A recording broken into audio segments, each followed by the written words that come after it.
Good morning. नमस्ते बच्चों। श्री दिगंबर जैन सन्मति सागर विद्यालय की तरफ से चलाई जा रही ऑनलाइन क्लासों में आपका हार्दिक स्वागत है। आज अपन बात करेंगे बेटा कक्षा 6 में सामाजिक विषय के अंतर्गत पिछले पार्ट में अपन बात कर रहे थे बेटा कि पृथ्वी के ऊपर उपस्थित जो स्थल रूप हैं प्रमुख, उन स्थल रूपों की हमने चर्चा की थी। जो दो प्रक्रियाओं के द्वारा होता है बेटा, आंतरिक प्रक्रिया और बाह्य प्रक्रिया। आंतरिक प्रक्रियाओं के अंदर हमने देखा था बेटा जिसमें किसी भी भूभाग का ऊपर उठना और नीचे बैठना। दूसरी हमने बात की थी बेटा बाह्य प्रक्रिया। बाह्य प्रक्रियाओं के अंदर हमने देखा था बेटा भूभाग का टूटना और वापस बनना, जो स्थलाकृतियाँ पृथ्वी के ऊपर बनी हुई है। इसके बाद हमने सबसे पहले बात की है बेटा पर्वतों के बारे में। पर्वत हमने देखे थे बेटा जो शिखर के रूप में या सतह के ऊपर नेचुरली प्रकृति के द्वारा बनाए गए हैं। इसके द्वारा बनाए गए बेटा प्रकृति के द्वारा बनाए गए हैं। और पर्वतों का हमने विशेषताओं में भी देखा था बेटा कि जो शिखर होता है वो छोटा होता है और इनका जो आधार तल होता है वो क्या होता है, चौड़ा होता है। इसके बाद आज अपन बात करेंगे बेटा पठार और मैदान के बारे में। तो पहले बात करते हैं बेटा पठार के बारे में कि पठार किसे कहते हैं। पठार, अब पठार की बात करें बेटा तो पृथ्वी की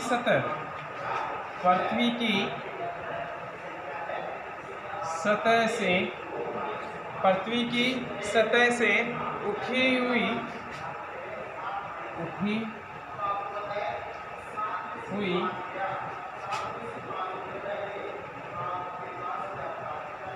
सपाट भूमि इसे पठार कहते हैं।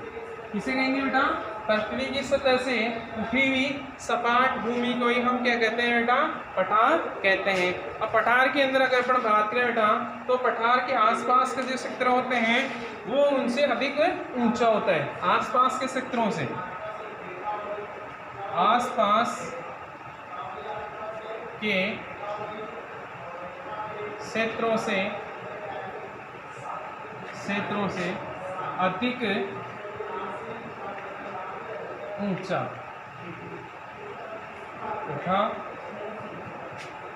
होता है। ये क्या होता है बेटा, आसपास के जो सेक्टर होंगे ना उससे ऊपर होगा। जैसे हम देखते हैं कोई मकान वगैरह है, उनसे जो सेक्टर होंगे उनमें वो उनसे ऊंचा उठा होगा। हम अगर बात करें बेटा किसी पठार का एक या एक से अधिक किनारे होते हैं और उनके ढाल हमेशा कैसे रहते हैं बेटा, खड़े। यानी हम देखते हैं कोई मार्ग है बेटा, जिसे कोई अगर अपन प्रपात की बात करें, ये सतह है, यहाँ से पानी बहता बहता बहता बहता इस प्रकार से जा रहा है। ये पर्वतों से निकला और बहता बहता यहाँ से इस प्रकार से ढाल है। अब ये ढाल इनका क्या होगा बेटा, यहाँ पर नोकीला होगा। ढाल कैसा होगा इनका, नोकीला होगा। इस प्रकार से क्या करेगी, आकृति का निर्माण करती जाएगी इस रूप में। इस प्रकार से ये क्या करेगी बेटा, आकृति का निर्माण करती है ऊंचाई के साथ साथ। और हम देखते हैं बेटा कि जो पर्वतों का और पठारों की तरह भी नए और पुराने सकते हैं। जैसे अगर पठारों में बात करें बेटा, जैसे भारत का पठार, भारत का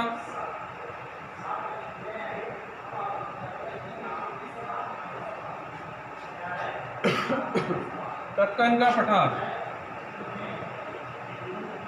भारत के अगर पठार की अपन बात करें बेटा तो दक्कन का पठार है।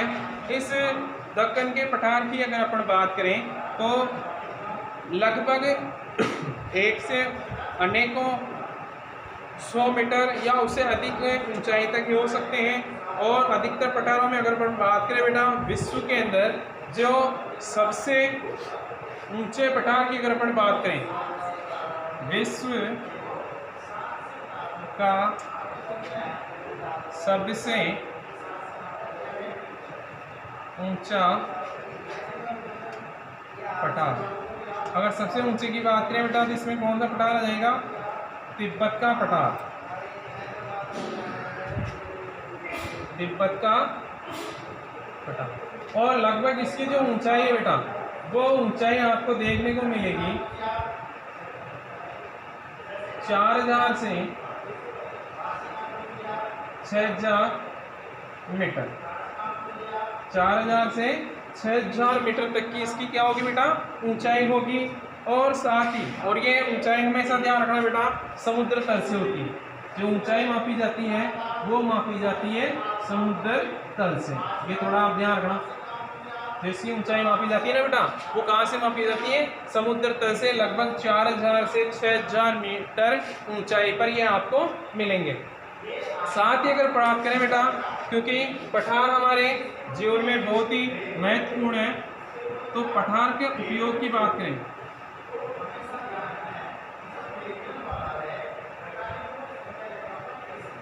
उपयोग, अब पठार हमारे जीवन में किस प्रकार से उपयोगी है, अगर इनकी बात करें तो पठार बहुत ही, क्योंकि इनसे खनिज की मात्रा पाई जाती है। खनिज, इनसे भी क्या प्राप्त होते हैं बेटा, खनिज प्राप्त होते हैं।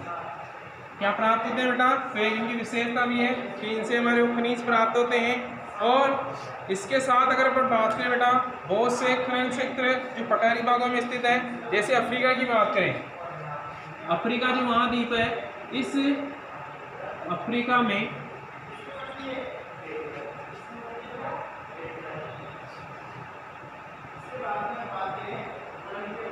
सोने वह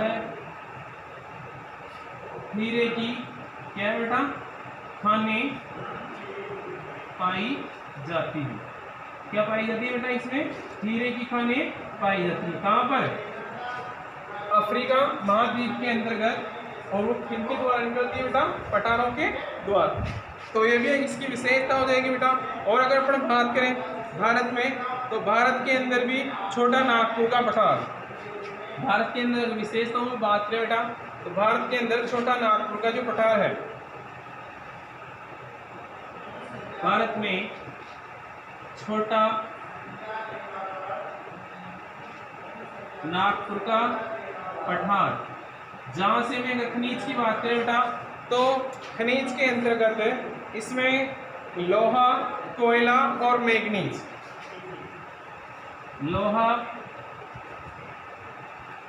कोयला और मैग्नीज क्या मिलते हैं बेटा इसके द्वारा हमें, लोहा, कोयला और मैग्नीज छोटे नागपुर के पठार से हमें प्राप्त होते हैं। इनके अलावा अगर बात करें बेटा, जो पठारी क्षेत्र होते हैं वहाँ से बहुत से जलप्रपात हो सकते हैं। उस स्थान पर क्या हो सकते हैं बेटा, जलप्रपात, क्योंकि जब नदियाँ निकलती है बेटा, तो सबसे पहले पर्वत से होते हुए पठार, और पठार से होते हुए बाद में कहाँ पहुँचती है, मैदान में पहुँचती है। तो यहाँ पर पठारों का इसमें भी बहुत ही महत्वपूर्ण कार्य का, और ये अपने साथ में क्या करती है बेटा, छोटे नागपुर से होते हुए हिंडारू नामक जलप्रपात का निर्माण करती है। और अगर अपन बात करें बेटा, तो पठारों के अंदर लावा पठार में काली मिट्टी, कौन सी मिट्टी होती है बेटा, लावा जो पठार होता है, जिसका निर्माण किससे होता है बेटा, ज्वालामुखी से। किससे होता है, ज्वालामुखी से। और इसमें जो मिट्टी निकलती है बेटा, वो मिट्टी कौन सी होती है, काली मिट्टी। और ये काली मिट्टी क्या होती है बेटा, उपजाऊ होती है। क्या होगी, उपजाऊ, क्योंकि जो लावा पठार है बेटा, इसके अंदर जब ज्वालामुखी का विस्फोट होता है, और विस्फोट होने के बाद वो मैग्मा के रूप में बाहर जो लावा के रूप में जम जाता है, तो इससे जो मिट्टी निकलती है बेटा, वो कौन सी मिट्टी निकलती है, काली मिट्टी। और ये हमारे लिए खेती के रूप से प्रचुर मात्रा में बहुत ही उपजाऊ होती है। और इसके अलावा पठारों के अंतर्गत अगर मैं बात करें बेटा, तो पर्यटकों का भी क्या है, स्थान माना जाता है। तो ये हमारा पठार से संबंधित पाठ था बेटा, जिसमें हमने देखा प्रमुख स्थल रूपों में कि जो पठार हैं, उन पठारों की सबसे पहले हम बात करें कि ऐसा भूभाग या क्षेत्र जो पृथ्वी से ऊपर उठा हुआ और भूमि से सपाट लगा होता है, और आसपास के क्षेत्रों से ये अधिक ऊंचा होता है। भारत में अगर बात करें बेटा, जैसे दक्कन का पठार, और अगर बात करें विश्व के अंदर, तो विश्व के अंदर सबसे ऊंचे पठार की अगर अपन बात करें तो तिब्बत का पठार, जो इसमें सबसे ऊंचा है, जिसकी ऊंचाई लगभग 4000 से 6000 मीटर तक है। और इसको हमेशा जो मापा जाता है बेटा, वो मापा जाता है समुद्र तल से इसकी ऊंचाई ज्ञात की जाती है। इसके बाद मैंने देखा बेटा कि जो पठारों का उपयोग है वो उनका महत्व क्यों बढ़ जाता है, क्योंकि हमें यहाँ से प्रचुर मात्रा में खनिज प्राप्त होते हैं। और खनिजों में अगर बात करें, जैसे अफ्रीका के अंदर सोने व हीरे की खाने, और दूसरा बात करें बेटा भारत के अंदर जिसमें छोटा नागपुर का पठार है, छोटे नागपुर के पठार में लोहा, कोयला और मैग्नीज के खनिज प्रचुर मात्रा में मिलते हैं। इसके अलावा जो लावा पठार होते हैं बेटा, इस लावा पठार के अंतर्गत काली मिट्टी पाई जाती है, जो खेती के लिए प्रचुर मात्रा में बहुत ही उपयोगी होती है। इसके बाद अगले वीडियो में अपन बात करेंगे बेटा मैदान के बारे में, कि मैदान किसे कहते हैं।